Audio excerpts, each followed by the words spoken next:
Hey guys, Dave from Dave Builds It, and it's time for a Pliskin update.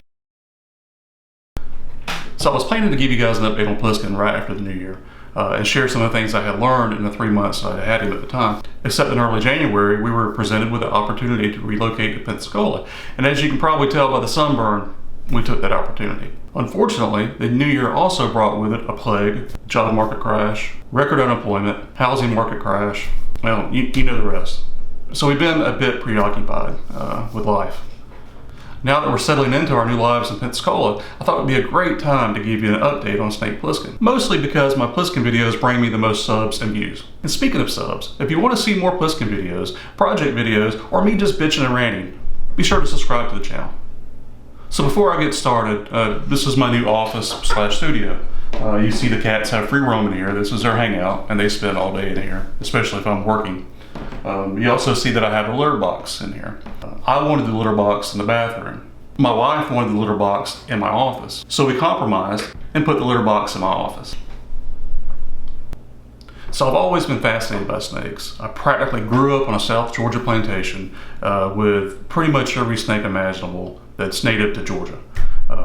It was just a part of our life. We weren't scared of them. We respected them. We didn't mess with them, especially the venomous ones. But it was still a part of our life. And even now, I'm usually the guy that the neighbors call to remove a snake from their garage, their backyard, their pool, even venomous snakes. You know, we do our best to preserve life. It was with that fascination that one day last year I just decided, hey, I want a snake of my own. And I was really fascinated with Western Hognose. They were just like my favorite snake. They have this weird, derpy, feisty, just kind of clumsy personality to them, and they're just a lot of fun to watch. They're entertaining, and they almost seem to be social in a lot of ways. But before I purchased Pliskin, I spent about 2 or 3 months just researching what their needs were. They're not recommended as a beginner snake. However, I don't think they're very hard to start with if you actually put some effort and time into learning what their needs are. And even when I decided that I was ready to purchase Pliskin, I spent another 2 weeks or so just researching sellers.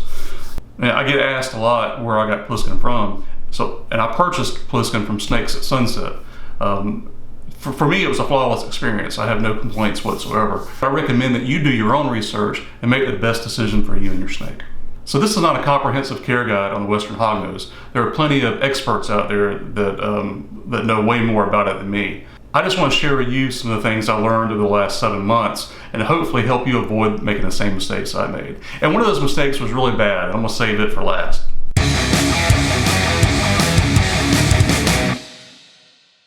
So the first topic is feeding. And there are a lot of opinions out there about how much and how often to feed a Western Hognose. And I presume probably any other snake as well. So keep in mind, this is what worked for me and Pliskin. So it may not work for you. Pliskin was about 8 grams when I first got him, and I fed him a pinky mouse every 7 days for the first several weeks. Then I noticed around the 5th or 6th day he became very active, and he would kind of surf his enclosure, always looking like he was looking for something, searching something out. So I began feeding him on the 5th day, and this worked for a while. As he got a little bit bigger, maybe 15 to 16 grams, he started exhibiting this behavior every 3 to 4 days. Rather than give him a pinky every 3 or 4 days, I just decided to give him 2 pinkies every 5 to 6 days. And this worked well until he was around 24 grams. When he reached 24 to 25 grams, I transitioned him to small fuzzies every 5 to 6 days. And this is the feeding schedule he is on now. Now he did stop eating for about 6 weeks, from mid-February to early April. But he was back on a regular feeding schedule until this week, as he's starting to shed, and he probably won't eat again until he completes that process. Again, this is what worked for Pliskin. By paying attention to his behavior and understanding his behavior, I was able to feed him appropriately. Also, being able to monitor his weight was a big help. I'll put a link in the description below for the scale that I use.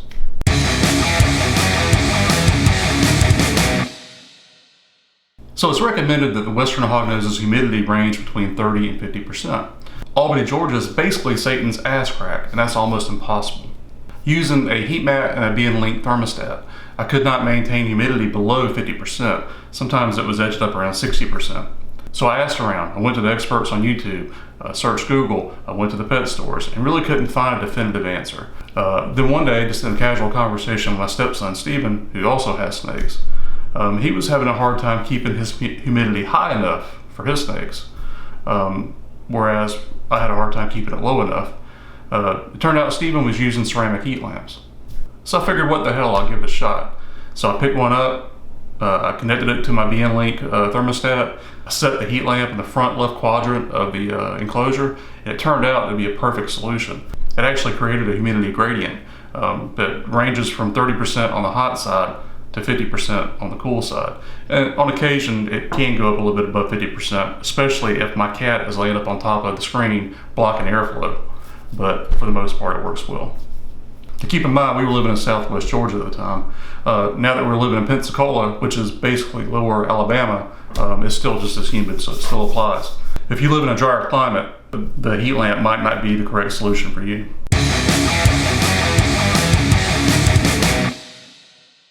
Our final topic for today is the enclosure.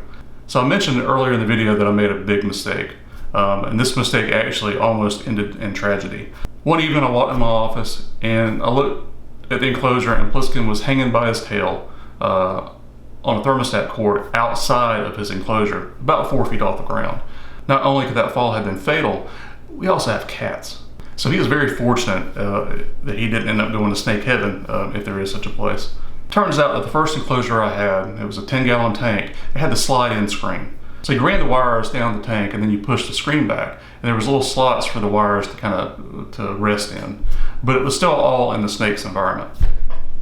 Hognoses have these really cute upturned noses that they use for burrowing, but they also use that for prying and escaping.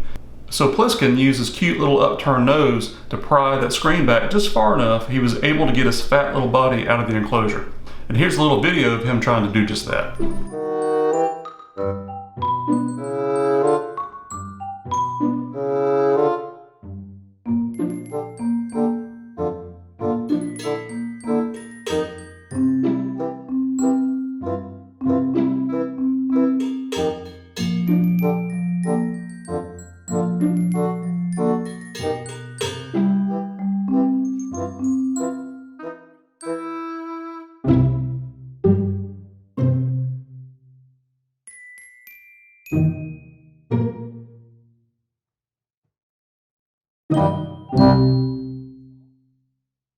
So with that, I decided I want to change this enclosure to something more secure.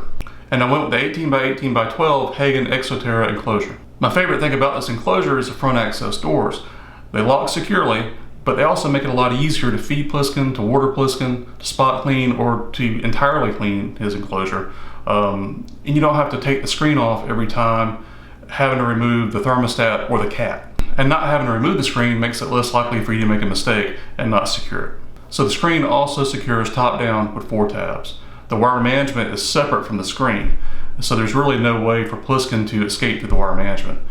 Additionally, there's a backing that separates the environment from the back where the wire management is. There is one caveat. There are wire management slots at the bottom of the backing that a snake like Pliskin who likes to burrow can burrow under. And he has done that, and he has got himself wedged between the backing and the glass. To solve that problem, I just cut a couple pieces of styrofoam and wedged it in with the wires, and it hasn't happened again. So that's it for this video. I hope you enjoyed seeing the Pliskin update, and I hope the information in this video was useful to you. I posted a link in the description to essentially what I recommend is a Western Hognose starter kit. And this is based on what I've learned and where I'm at now, not where I started 6 months ago. So if you have any questions or comments, be sure to drop a comment below, and be sure to like this video and share it with your friends. And don't forget to subscribe to this channel if you want to see more Pliskin and other day builds and updates. Thanks for watching.